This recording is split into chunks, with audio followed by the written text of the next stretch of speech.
When I got into the cab, I asked the driver if she could take me to Alderson Women's Federal Prison. The driver said yes. She takes people there all the time.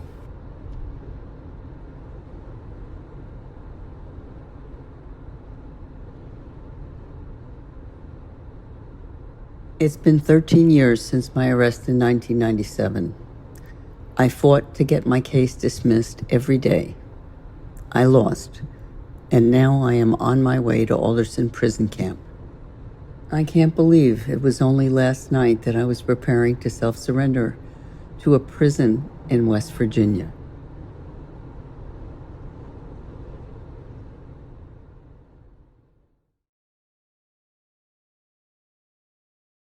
Last night I sat down on the carpet in my room and started to read the instructions sent to me by the prison.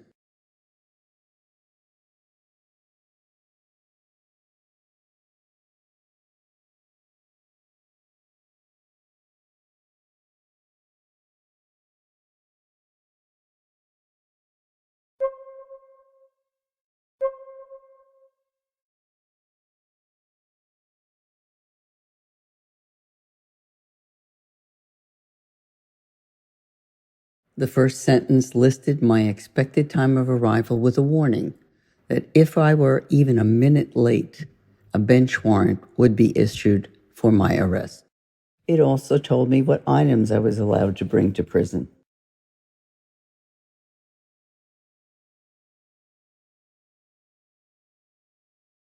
As per the instructions, I brought my driver's license with me.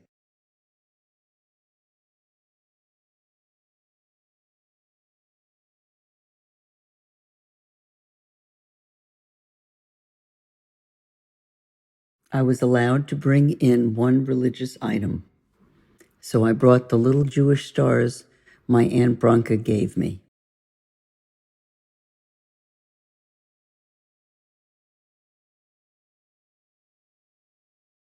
I brought a credit card for the plane trip and cash from my commissary account at the prison.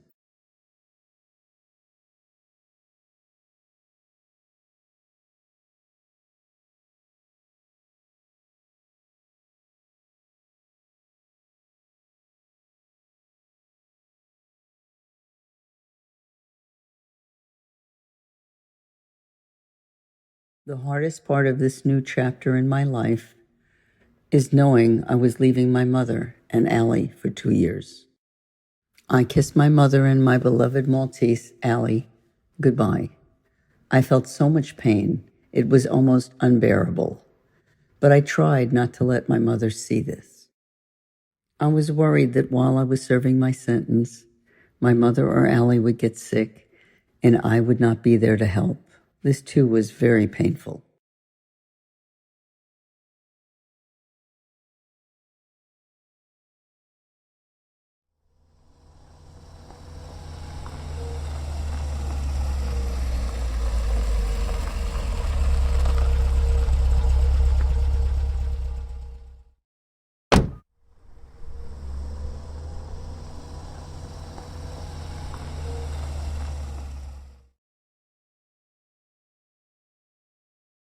I felt like I was in shock as I stood in front of Alderson Women's Federal Prison.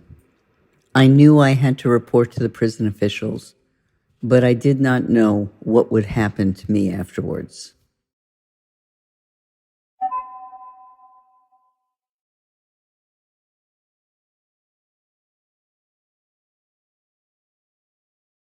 As I entered prison, I had one thought: God help me.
When I walked into the receiving and discharging unit and the door behind me shut loudly, I immediately knew I was no longer in the free world. I was very, very conscious that I was in a place that wasn't safe for me. I noticed two officers who were openly flirting with each other. I didn't expect to see that. It was creepy. There were a number of correctional officers standing near me. They did not look or talk to me as I stood there, uncomfortable, not knowing what I was supposed to be doing.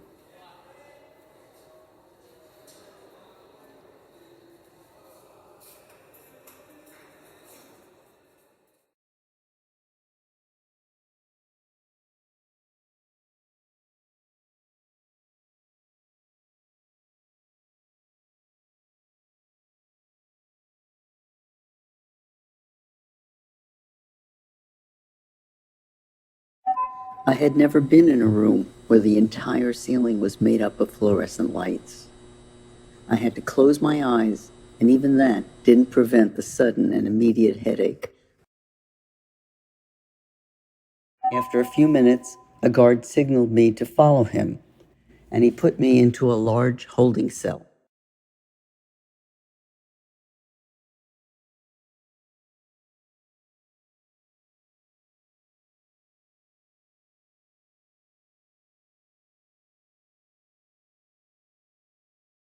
I noticed two other women sitting and talking to each other at the other end of this holding cell.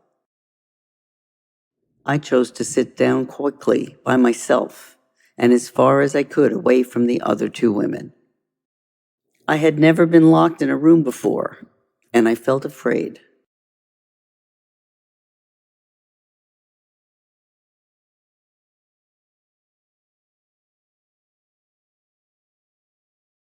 It was the first time in my life I was shaken, and I knew instinctively I had to find a safe place in my mind in order to overcome my fear.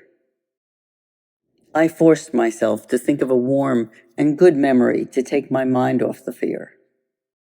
I went to one of my favorite memories. It was one of many I had about my father.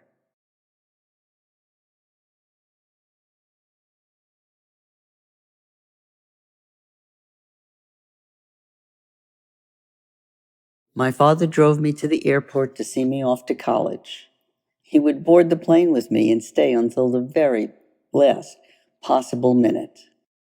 And then he would stand inside the terminal watching my plane take off and never leave me till we were up in the air. He never left me. Never. And he always made me feel safe.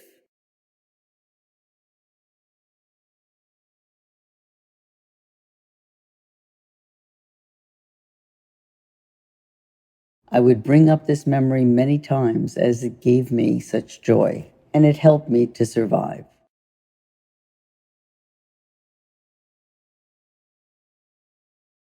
After feeling a little more calm, I said hello to the two women sitting at the other end of this large cell. We spoke for a few minutes. I wasn't sure whether we were allowed or supposed to speak with each other, so we didn't speak much. I think we were all concerned the guards wouldn't like us talking.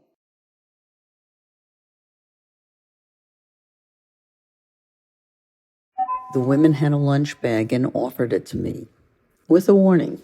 They said, "The prison calls the sandwich a bologna sandwich, but we call it mystery meat because no one really knows what we are eating."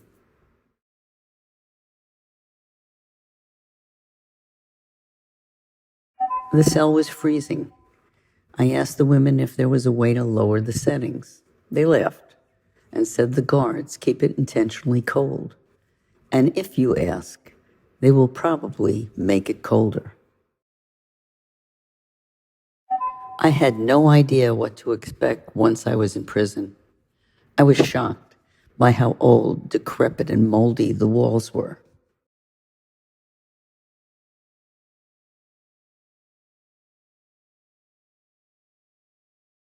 I was uncomfortable sitting in the cell. The metal seats were hard, and I was in pain sitting on them. I didn't have a sense of time because I left my watch home and there were no clocks I could see.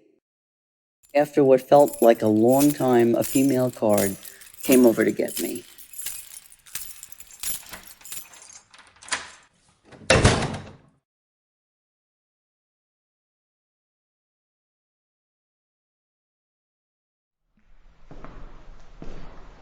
She signaled me to follow her.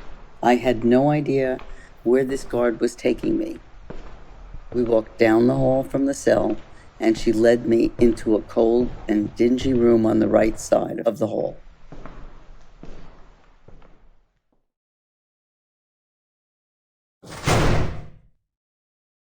I was shocked to be in this dirty room.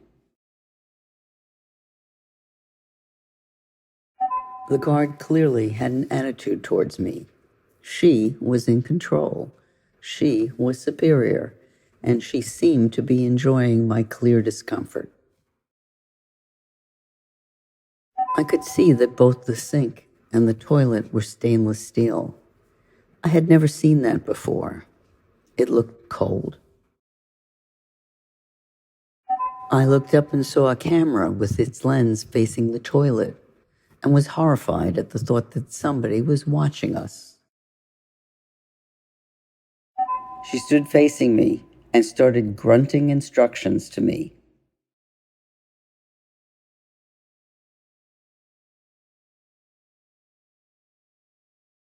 Take off your clothes. She was cold and I could see no emotion in her eyes. I was keenly aware that I had never been ordered to take off my clothes.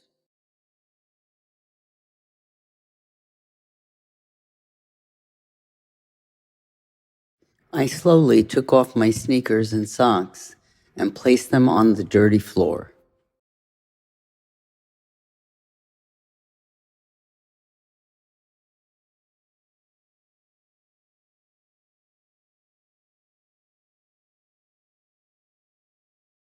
I then slowly took off my t-shirt. I looked at the dirty floor and quickly folded my t-shirt and placed it on top of my sneakers and socks.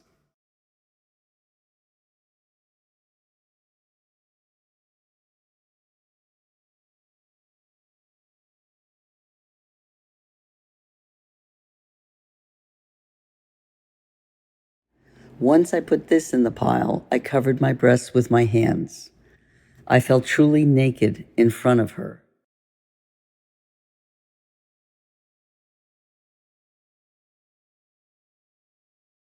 I did, and added them to the pile of clothes next to me. I was now naked in front of a complete stranger. I didn't know what would happen next.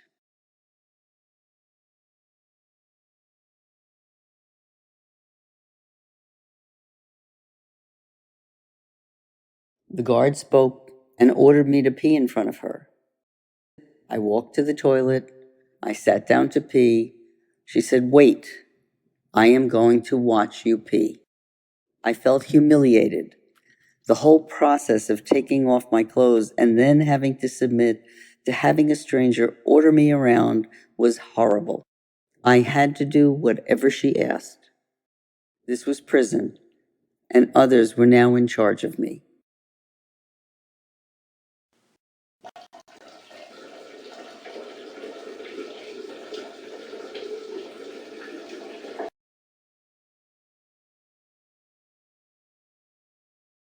It didn't take more than those 10 seconds to teach me my first and most important lesson in prison. Put all feelings away. Showing any display of emotion would be dangerous, and I knew it.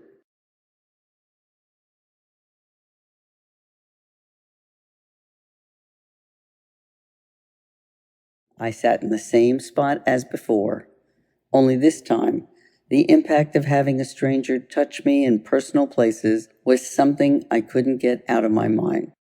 A few hours later, I was summoned by the same female officers to follow her.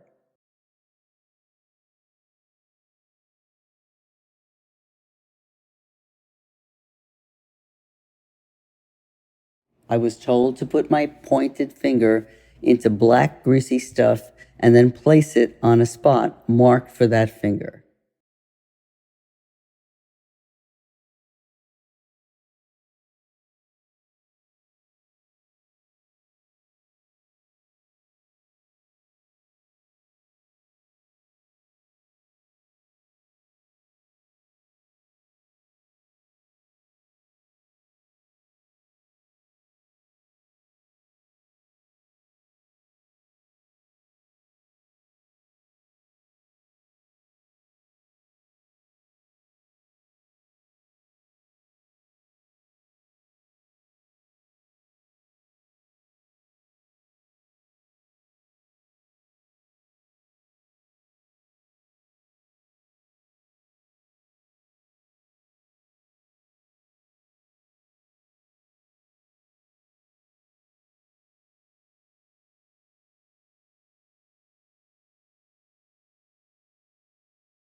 I was told to stand against the wall for a mugshot a few feet away. I had seen mugshot scenes on TV, so I knew I had to face front while they took my picture.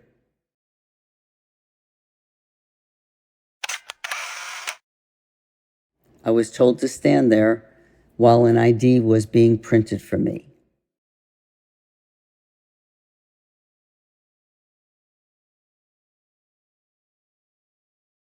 Within a few moments, I got the ID.